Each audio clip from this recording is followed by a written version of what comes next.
Hello and welcome back. ഇന്നത്തെ വീഡിയോയിൽ TIME time അതായത് സമയം ഈ വാക്കുകൊണ്ട് ഉള്ള ഡെയിലി യൂസ് സെന്റൻസസും ഫ്രേസുകളുമാണ് ഞാൻ അവതരിപ്പിക്കുന്നത്. നിങ്ങൾക്ക് ഇത് വളരെ യൂസ്ഫുൾ ആകും എന്നാണ് ഞാൻ കരുതുന്നത്. ശ്രദ്ധിച്ച് മനസ്സിലാക്കുക, പ്രാക്ടീസ് ചെയ്യുക. Okay, so let's begin. സമയം ഓടിക്കൊണ്ടിരിക്കുന്നു. നമുക്ക് ഇപ്പോൾ തന്നെ തുടങ്ങണം. സമയം ഓടിക്കൊണ്ടിരിക്കുന്നു. അതായത് സമയം കുറഞ്ഞുകൊണ്ടിരിക്കുന്നു എന്നാണ് നമ്മളിവിടെ മീൻ ചെയ്യുന്നത്. നമുക്ക് ഇപ്പോൾ തന്നെ തുടങ്ങണം. Time is running out. We need to start now. Time is running out. ഇത് ഒരു ഫ്രേസൽ വേർബാണ്. അതിന്റെ അർത്ഥം ടൈം ഓടിക്കൊണ്ടിരിക്കുകയാണ് അല്ലെങ്കിൽ ഓടിക്കൊണ്ടിരിക്കുന്നു. അപ്പോൾ നമുക്കൊരു കാര്യം ചെയ്തു തീർക്കാൻ സമയമില്ലാതെ വരുമ്പോഴാണ് നമ്മൾ ഇങ്ങനെ പറയുന്നത്. Time is running out. നിങ്ങളുടെ കുടുംബത്തിനോടൊപ്പം കൂടുതൽ സമയം നിങ്ങൾ ചെലവഴിക്കണം. നിങ്ങളുടെ കുടുംബത്തിനോടൊപ്പം കൂടുതൽ സമയം നിങ്ങൾ ചെലവഴിക്കണം. You must spend more time with your family. You must spend more time with your family.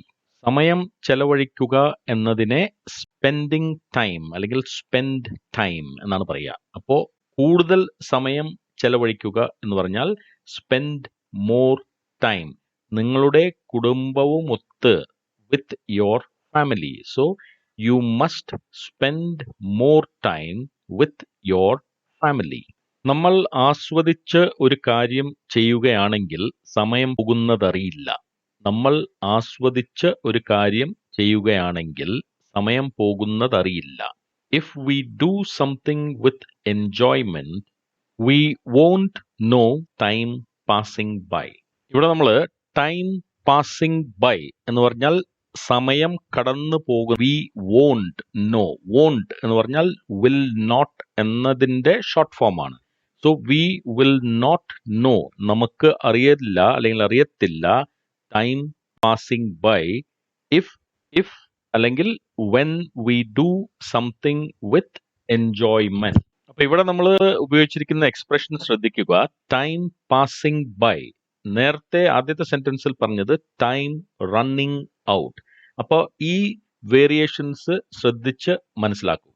ലോക്ക്ഡൌണിൽ അവൾ സമയം പോക്കാൻ അല്ലെങ്കിൽ സമയം കളയാൻ വേണ്ടിയാണ് ഓൺലൈൻ കോഴ്സിൽ ചേർന്നത്.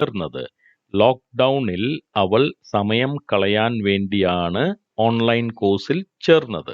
She had joined the online course during lockdown just to pass the time. She had joined, അതായത് join ചെയ്തിരുന്നു, the online course during lockdown. ലോക്ക്ഡൌണിൽ ഓൺലൈൻ കോഴ്സ് ചേർന്നത് just to pass the time. ഇവിടെ നമ്മൾ ഉപയോഗിച്ചിരിക്കുന്ന എക്സ്പ്രഷൻ പാസ് ദ ടൈം എന്ന് പറഞ്ഞാൽ സമയം പോക്കാൻ വേണ്ടി അല്ലെങ്കിൽ സമയം വെറുതെ കളയുവാനായി അല്ലെങ്കിൽ ചെലവഴിക്കുവാനായി.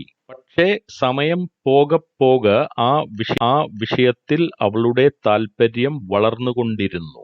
പക്ഷേ സമയം പോകെ ആ വിഷയത്തിൽ അവളുടെ താല്പര്യം വളർന്നുകൊണ്ടിരുന്നു. But her interest in the subject grew more and more as time went on. Her interest subject, അവളുടെ താല്പര്യം ആ സബ്ജക്റ്റിൽ, ആ വിഷയത്തിൽ, grew more and more. grew എന്ന് പറഞ്ഞാൽ ഗ്രോ, വളരുക എന്നതിന്റെ പാസ്റ്റ് ടെൻസ് ആണ്. അപ്പൊ it grew more and more, കൂടുതലായി അത് വളർന്നുകൊണ്ടിരുന്നു.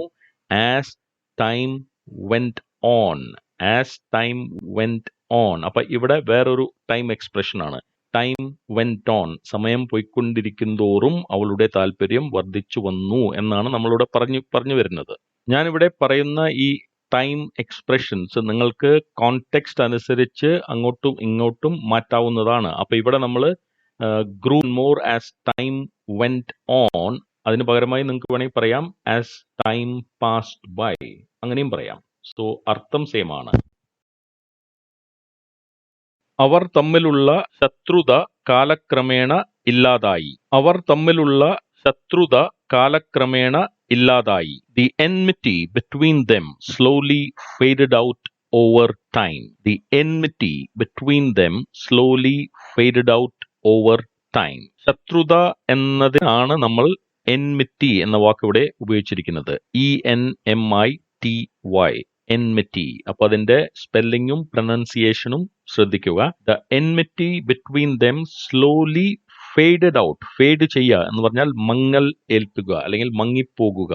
ഓവർ ടൈം, അതായത് സമയം കിടന്നപ്പോൾ അല്ലെങ്കിൽ കാലക്രമേണ അവർ തമ്മിലുള്ള വിരോധം മെല്ലെ മെല്ലെ ഫേഡ് ഔട്ട് ആയി എന്നാണ് ഇവിടെ പറയുന്നത്. ഇവിടെ നമ്മൾ slowly faded out over time എന്ന് വേണമെങ്കിൽ പറയാം. അതല്ലെങ്കിൽ ഫേഡഡ് ഔട്ട് വിത്ത് ടൈം, അതുമല്ലെങ്കിൽ over the course of time പറയാം. ഇവിടെ നമ്മൾ ശ്രദ്ധിക്കേണ്ടത് ഓവർ ടൈം എന്ന് പറയുന്നത് രണ്ട് വാക്കുകളായിട്ടാണ്, സെപ്പറേറ്റ് വാക്കുകളായിട്ടാണ് പറയേണ്ടത്. നമ്മളിപ്പോ ജോലിയിൽ നമ്മൾ ഓവർ ടൈം ചെയ്തു എന്ന് പറയുന്നത് ഒറ്റ വാക്കാണ് ഓവർ. ഇവിടെ ഫേഡഡ് ഔട്ട് ഓവർ ടൈം രണ്ട് വാക്കുകളായിട്ടാണ് പറയേണ്ടത്. സങ്കടപ്പെടേണ്ട, കുറച്ചു കാലത്തിനുള്ളിൽ നീ അവളെ മറക്കും. സങ്കടപ്പെടേണ്ട, കുറച്ചു കാലത്തിനുള്ളിൽ നീ അവളെ മറക്കും. Don't be sad, you will forget her in time.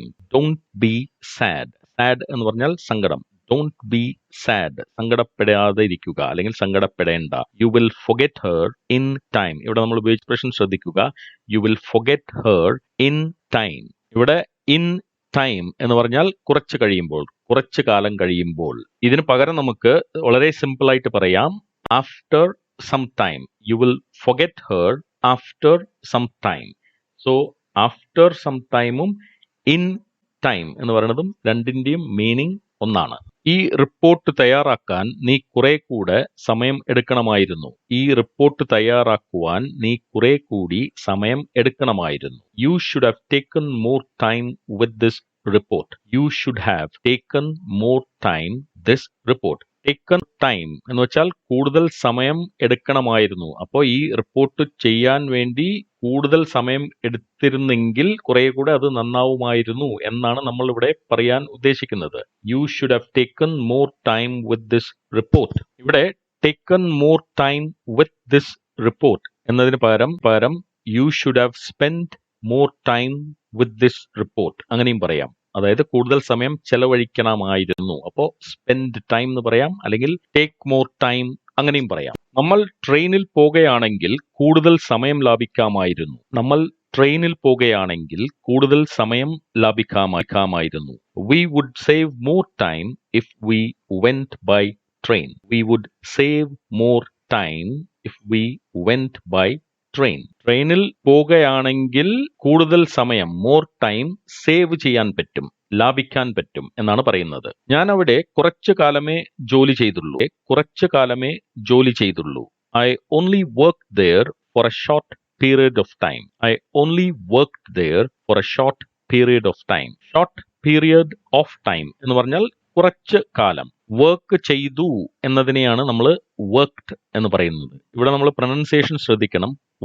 Work അല്ല വർക്ക്, വർക്ക്ഡ് അല്ല വർക്ക്. അപ്പോ ഇവിടെ നമ്മൾ പറഞ്ഞിട്ടുള്ള ഈ ഫ്രേസസ് എല്ലാം പഠിച്ചതിന് ശേഷം നിങ്ങൾ സ്വന്തമായി സെന്റൻസുകൾ ഉണ്ടാക്കി പ്രാക്ടീസ് ചെയ്യുന്നത് നിങ്ങളുടെ സ്പോക്കൺ ഇംഗ്ലീഷ് ഇംപ്രൂവ് ചെയ്യാൻ നല്ലവണ്ണം സഹായിക്കും. അപ്പോൾ thank you very much for watching. അല്ലെങ്കിൽ ഷെയർ ചെയ്യുക, ലൈക്ക് ചെയ്യുക, സബ്സ്ക്രൈബ് ചെയ്യുക. See you in the next video.